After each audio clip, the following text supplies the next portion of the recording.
Boa noite, boa tarde, bom dia. Estamos aqui para mais uma atividade assíncrona da nossa disciplina. Bem, hoje nós vamos conversar um pouco sobre o problema da má oclusão, né? Eu queria já que a gente pensasse, do ponto de vista do nosso exame clínico, nós temos que ter uma visão de integralidade sobre o conjunto de problemas do nosso paciente. Nós temos que ter uma visão de integralidade, né, sobre a pessoa, né, que vai ser atendida na nossa clínica, tá? Então, eu queria pensar quais são os principais problemas de saúde bucal que afligem a nossa população. Então, nós poderíamos pensar, né, em relação à cárie, tá certo? Que, com certeza, é uma das doenças mais prevalentes, né? A doença periodontal, que nós já abordamos em atividades anteriores, tá? E hoje nós estamos trazendo o problema da má oclusão, tá? E vamos listar mais um problema que vai ser o motivo da nossa próxima reflexão, que é sobre o câncer de boca. Então, eu diria assim, olha, pelo menos esses 4 problemas têm que ser tratados, né, do ponto de vista das necessidades da população e dos indivíduos, tá? Então, eu preparei uma apresentação que eu vou agora processar para a gente refletir um pouquinho sobre a má oclusão.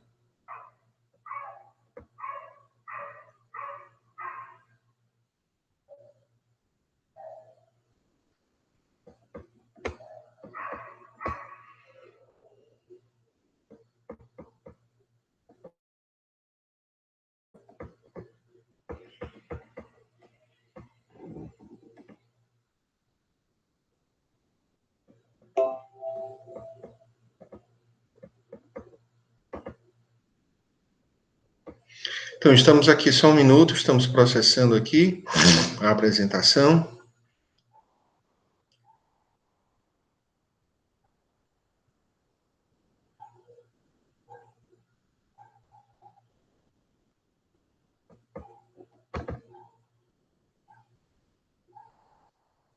Só um minuto, por favor.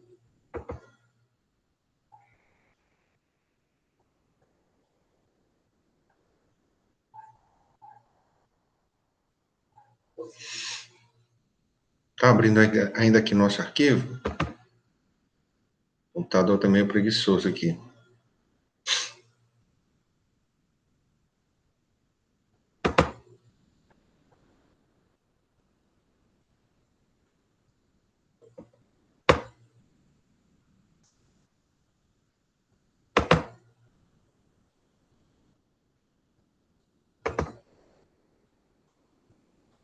Pronto, está abrindo. Agora sim.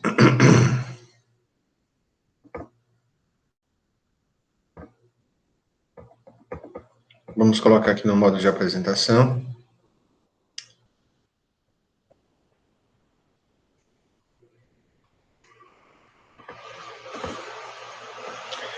Então, gente, vamos lá, né?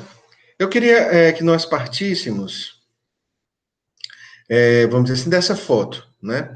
Essa foto, ela poderia refletir o que a gente, clinicamente, poderia chamar de uma oclusão normal. Eu queria até pensar com vocês, né, assim, sobre as características de uma oclusão normal, né? Primeiro que não existe má posição dentária, tá certo? Os dentes, eles estão alinhados, né? A gente vê que existe, vamos dizer assim, uma relação mais harmônica entre os dentes superiores e inferiores, né? Nós poderíamos pensar também nas relações que nós chamamos assim das chaves de oclusão, né? Os caninos bem posicionados, certo? Os molares também bem posicionados, né? Como eu falei, existe um alinhamento, uma curvatura, né, em relação às arcadas, tá? Mas que, epidemiologicamente, né, ou vamos dizer assim, do ponto de vista prático, né, do que a gente encontra na população, que poucas pessoas têm uma oclusão, vamos dizer assim, com essas características, né, de normalidade, tá? Na verdade, a maloclusão é muito mais prevalente, né, do que nós podemos imaginar. Obviamente que existe uma escala, né, de maloclusão, vamos dizer assim, leve, tá certo? Leves, né? E maloclusão bem severas. E é esse processo, vamos dizer assim, de percepção que nós queremos fazer com vocês. Obviamente que aqui nós vamos explorar alguns elementos essenciais, né? Porque todo o detalhamento e aprofundamento dessa discussão vocês terão nas disciplinas de ortodontia, de odontopediatria, né? Que com certeza vocês farão nos próximos semestres, tá? Então vamos lá. Bem, o ponto de partida para a gente pensar a maloclusão, né, é esse crânio aqui. Esse crânio foi estudado por um autor importante da odontologia chamado Engle, certo? Em que ele estudava, né, vamos dizer assim, fazia seus estudos a partir de crânios e a partir também de casos clínicos, né? Mas olha bem, se a gente puder observar, né, a integridade dentária presente nesse crânio e a relação também harmônica, né, quer dizer, todos os dentes, inclusive os três molares ou inferiores, os três molares inferiores e superiores, né, os caninos, aqui a relação entre os caninos, a relação entre os molares. Então, esse crânio estudado por Engle ficou conhecido como Old Glory, né? Ou seja, antiga glória, né? Quer dizer, ele tratava esse crânio e essa relação expressa aí, vamos dizer assim, materialmente por esse crânio, como uma glória da relação oclusal, né? Eu diria o seguinte, olha, você encontrar um ser humano com essa dentição, com essa relação oclusal, é difícil, viu, gente? Então, eu queria apresentar aqui para vocês o Dr. Edward Engle. Ele viveu, né, na metade do século XIX, no começo do século XX, um dentista e pesquisador e cientista americano, onde ele ficou famoso quando ele publicou um trabalho sobre classificação da maloclusão em 1889. Tanto é que, até hoje, a classificação usual que nós utilizamos na clínica é esta, tá certo? A classificação de Engle. E ele ficou reconhecidamente, né, até os dias de hoje, como o pai da ortodontia moderna, né? Bem, a classificação dele, ele tratava o seguinte, olha, que a maloclusão, então, eu queria já destacar que ele classificou a maloclusão, né? Então, e essa classificação, ele classificava como classe 1, classe 2 e classe 3. E cada classe, vamos dizer assim, de maloclusão tinham características, vamos dizer assim, bem importantes, né? Que a diferenciavam. Então, eu queria que vocês observassem as setinhas que estão sendo indicadas aqui nos molares e nos caninos, certo? Ou seja, os primeiros molares e os caninos são dentes chaves, tá certo? Para a estruturação das relações oclusais, tá? Por isso que nós vamos chamá-los de chaves de oclusão. Bem, aqui na classe 1, o que seria a maloclusão classe 1, certo? Existiria, vamos dizer assim, né? Vamos dizer assim, má posicionamento dentário, tá certo? Desorganização do alinhamento, tá? Mas essa característica era comum a essas pessoas que portavam as maloclusões. Todos eles, a cúspide, o vestíbulo mesial, o mésio vestibular, né, do primeiro molar superior, encaixava quase que perfeitamente com o sulco mediano do molar inferior, tá? E aqui nos caninos, né, a ponta, vamos dizer assim, incisal, a borda incisal do canino, ou podemos até chamar de cúspide, né, canina, encaixava, vamos dizer assim, perfeitamente nesse espaço interproximal entre o canino inferior e o primeiro premolar inferior, tá? Então, quando existia essa relação, né, e má posicionamento dentário, desalinhamento, né, como a gente vai ver, mas se mantinha essa relação, ele chamou de classe 1. A classe 2 era expressa pela alteração, pela projeção mandibular, maxilar, né? Projeção da maxila em relação à mandíbula. Então, a gente vai ver que aqueles pontos observados por Engle estavam alterados, olha só, né? A cúspide mésio-vestibular estava, né, colocada anteriormente, vamos dizer assim, ao próprio molar inferior.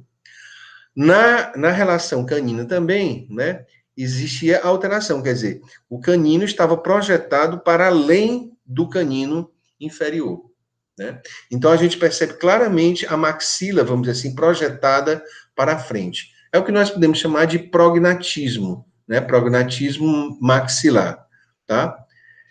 Inclusive, popularmente, as pessoas falam, aquela pessoa é dentuça, né? A Mônica, né? A Mônica, aquela figura do Maurício de Souza, é uma expressão bem clara do uma classe 2, tá? A classificação classe 3, como é que ele observava? Bem, a gente observa que a cúspide mesio-vestibular, ela está, vamos dizer assim, colocada para trás do primeiro molar, né? E a gente percebe uma clara projeção aqui da mandíbula, né, em relação à maxila. Na relação entre os caninos, a gente vai ver que o canino superior, ele está, né, vamos dizer assim, para trás, né, do canino inferior, aqui no premolar. Observe? Então, a mandíbula está projetada para a frente. E a mordida também, normalmente, se encontra cruzada, certo? Porque numa relação de oclusão normal, e aí isso é uma característica da normalidade da oclusão, os dentes inferiores transpassam levemente os posteriores, os inferiores, né? Mais ou menos assim, um terço, né, da coroa, um transpasse de um terço, certo? Né? Essa seria, vamos dizer assim, uma condição mais favorável do ponto de vista da normalidade. Então, essencialmente, essa é a classificação de Young, tá? Então, clinicamente, é possível a gente observar. Então, para a gente fazer essa caracterização, a gente faz um afastamento dos tecidos, das bochechas, tá? E pede o paciente para fazer uma mordida cêntrica, que a gente chama, né? E aí nós vamos demonstrar como é que a gente faz um relaxamento, pegamos aqui no mento do paciente, fazemos um relaxamento e pedimos para ele deglutir ar, né? Então, quando ele deglute, então, aquela relação nós chamamos de relação cêntrica. Então, isso fica claramente perceptível do ponto de vista da tipificação da classe 1, classe 2 e classe 3. Bem, aqui a partir desses diagramas, só para a gente assimilar melhor, né?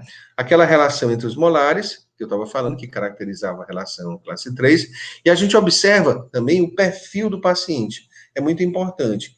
O perfil do paciente, tá certo? Ele vai se apresentar mais próximo do que seria, né, um perfil reto, tá certo? Né? Um perfil reto. A gente faz uma análise de alguns pontos, né, importantes aqui do perfil do paciente e podemos caracterizar esse paciente com um perfil mais reto, tá? Sem grandes curvaturas. Vamos ver como é que fica. Então, aqui, olha só, essa foto. Essa foto, a gente observa, né, diversas, vamos dizer assim, elementos aqui que caracterizam a má oclusão, desalinhamento, giroversão aqui do incisivo central, né, uma mordida cruzada aqui localizada, vamos dizer assim, aqui nessa região do lado direito do paciente, tá? Mas aquela relação entre os molares e os caninos são, vamos dizer assim, descritas como nós falamos naquele esquema anterior. Bem, a maloclusão classe 2, né? A gente já vai ver a projeção da mandíbula para frente e o perfil aqui, né? Do rosto do paciente, da face, já vai se apresentar de forma convexa, certo? Né? Se a gente traçar assim, olha, existe uma curvatura aqui desde o mento, né? Do nariz, tá certo? Né? Até aqui a região, vamos dizer assim, dos olhos e da testa do nosso paciente. Então, o paciente classe 2, ele apresenta um perfil convexo. Eu não vou discutir essa subdivisão, tá? Vou deixar isso aí para o professor Calbi Júnior e para o professor Pedro César. Bem, a maloclusão classe 3, aí nós já vemos uma alteração muito característica, que é a projeção da mandíbula para frente. Então, o perfil do nosso paciente, ele normalmente vai se apresentar de forma côncava, né? Tá certo? A gente vai observar o queixo, né? O mento bem projetado para frente, tá certo? Né? E dá essa curvatura, vamos dizer assim, no perfil do paciente. Bem, a classe 3, olha só, né? Existe uma inversão, né? Existe um cruzamento da mordida, como a gente fala, certo? E uma oclusão severa, né? A gente tem que observar o seguinte, que nós podemos herdar dentes, né, maiores do que o espaço, né? Do que o espaço ósseo, tá? Para a sua colocação. Então, olha só essa relação, olha, dentes bem grandes, né? Tá certo? E pouco espaço, né? Então, quer dizer, essa relação, e aí eu, até brincando eu falo, quando você pega uma criança ou um jovem, tá certo? Ou um adulto mesmo, com uma oclusão mais com essas características da normalidade, eu diria assim, é um casamento, né, biológico bem perfeito, né? Porque eu diria assim, aqui a união, né? A união do casamento aqui não foi tão, vamos dizer assim, satisfatória, tá? Gerou toda essa problemática oclusal, tá? E é esse o desafio da odontologia, né? Que vamos dizer assim, possibilitar, vamos dizer assim, uma recuperação, né? Um tratamento que possa viabilizar uma organização melhor da oclusão. Já que esse tipo, vamos dizer assim, de má oclusão, ela é absolutamente incapacitante, a classe 3, né? O paciente tem dificuldade de mastigar, tem problema estético seríssimo, né?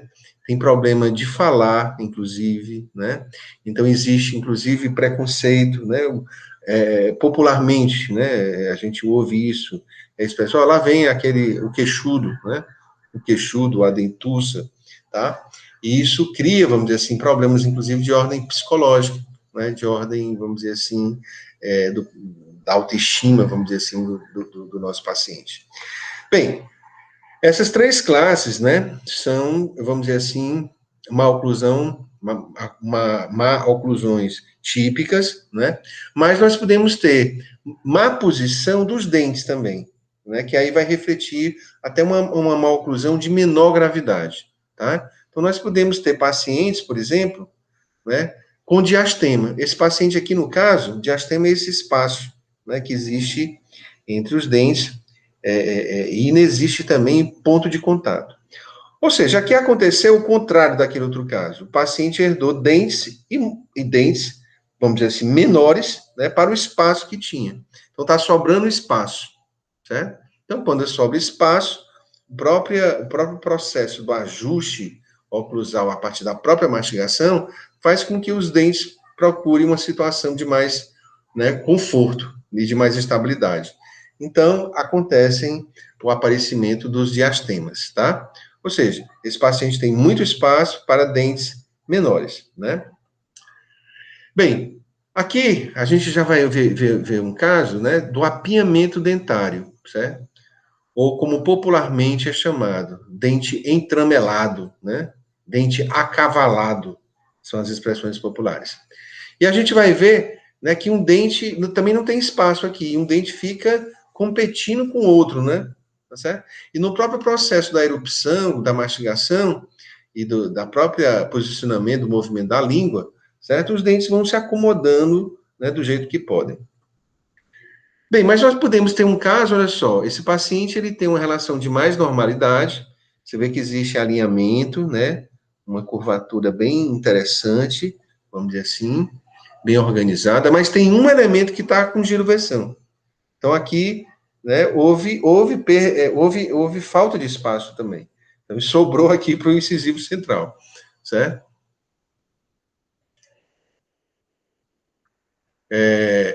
Esse caso aqui é um caso complexo também, mas eu queria só ilustrar o desalinhamento, tá certo? Dessa arcada, né? Principalmente aqui na região anterior, tá?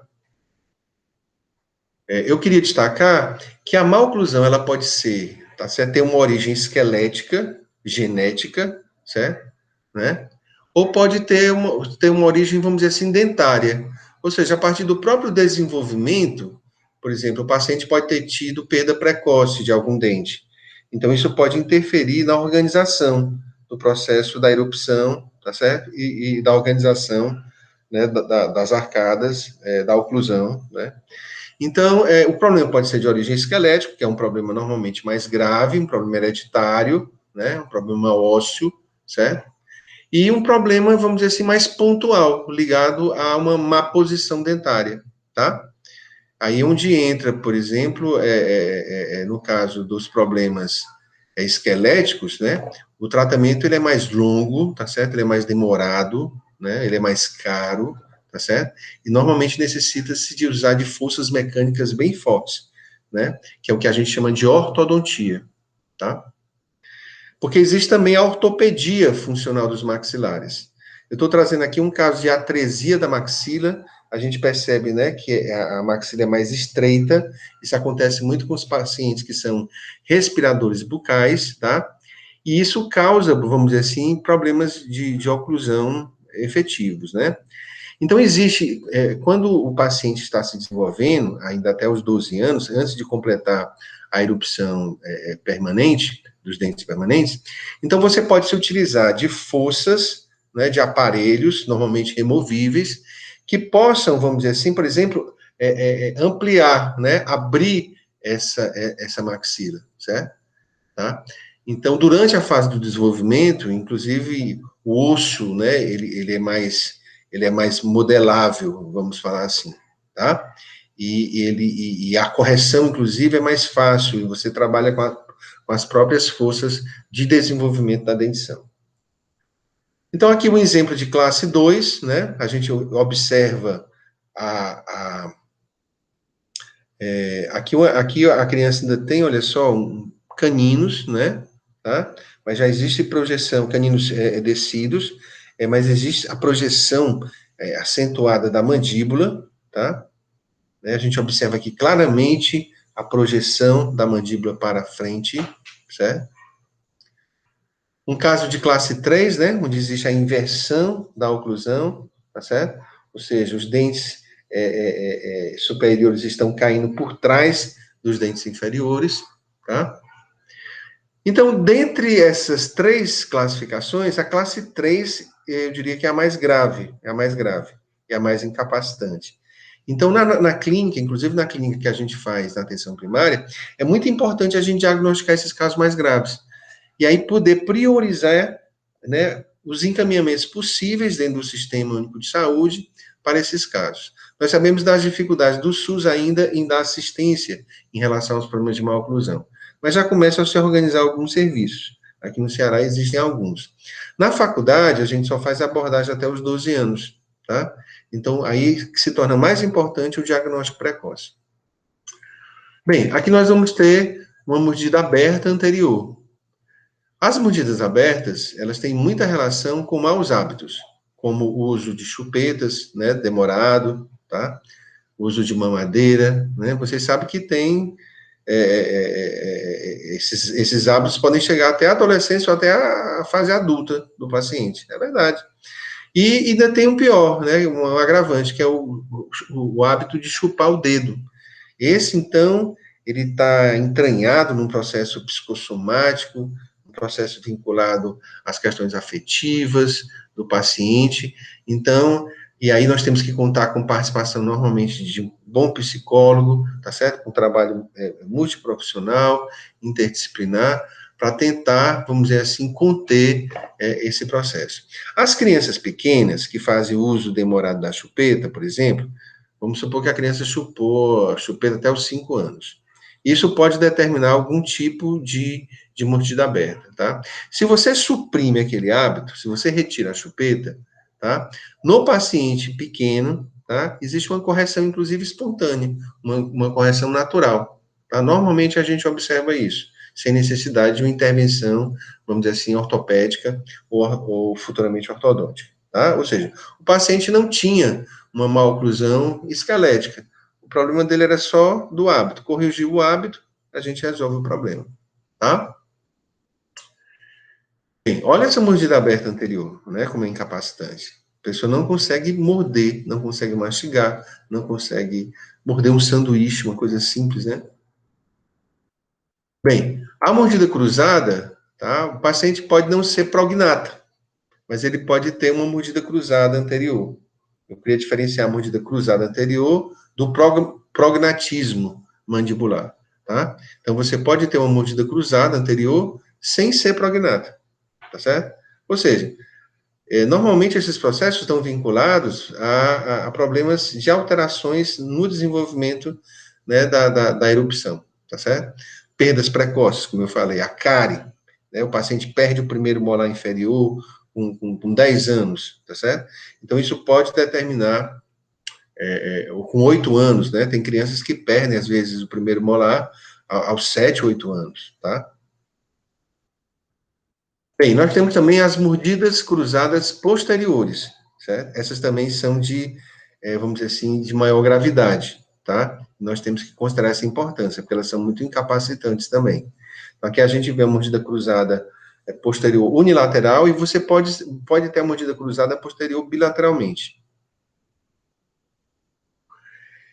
E, por fim, a sobremordida. A sobremordida, né, é popularmente também conhecida como mordida profunda, certo? A gente vê que o transpasse, né, dos dentes superiores recobrem toda a coroa dos incisivos inferiores, certo? Esse transpasse deveria ser de, no máximo, 1/3, certo?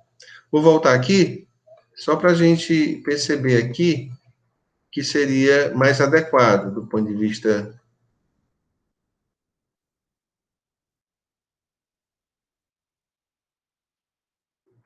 né? O transpasse aqui é mínimo, né? O transpasse é mínimo. A gente percebe, olha só, que não existe mordida cruzada, não existe mordida aberta, não existe, assim, má posicionamento dentário, desalinhamento, né? Muito diferente. Olha só a perfeição dessa organização desse crânio. Esse crânio é fantástico mesmo. Olha só. Tá?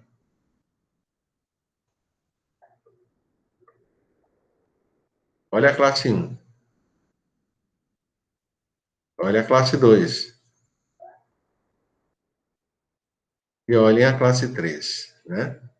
Como são bem problemáticos, né? Essa classificação, tá? Eu queria destacar que a gente ficasse de olho, né? Que a gente ficasse de olho, além da classe 1, classe 2, classe 3, mas que a gente ficasse de olho nas mordidas abertas, certo? Que a gente ficasse de olho nas mordidas cruzadas, certo? Essas aqui são importantes. E nas sobremordidas, ok? Bem, vou voltar.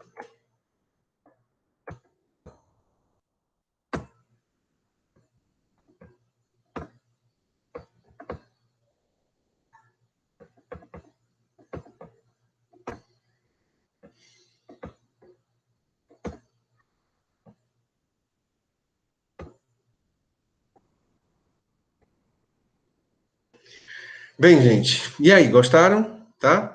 Eu queria só dizer que nós não estamos aqui fazendo um curso de ortodontia, vocês terem uma disciplina de ortodontia, de pediatria, tá? Eu estou só antecipando a necessidade da gente olhar para o paciente de uma maneira integral, certo? Que a gente procure vislumbrar, vamos dizer assim, já algumas características do que vem a ser normal, tá certo? E do que vem a ser patológico, tá? Ou seja, não basta só o dentista olhar para a cárie dentária. Imagina, a gente vai fazer um exame num paciente classe 3, um prognatismo, vamos dizer assim, exacerbado, e não faz essa observação, né? Não conversa com o paciente, tá certo? Então, ou seja, você deixa de atuar no problema talvez mais relevante que o paciente tenha. Uma classe 3 é muito mais relevante do que uma restauração classe 1, né, no molar, entende? Então a gente tem que ter coerência, tá? Então vamos pensar, né, que em todos os nossos exames clínicos nós vamos olhar pelo menos para essas 4 coisas, né? Vamos olhar para a doença periodontal, eu colocaria até a doença periodontal primeiro, certo? Vamos olhar para a cárie dentária, né? Vamos olhar para as doenças para a maloclusão, tá? E vamos observar também as possíveis lesões de câncer ou feridas na boca que persistem por mais de 15 dias. A próxima atividade, não percam, vai ser sobre o câncer de boca. Até lá, um abraço.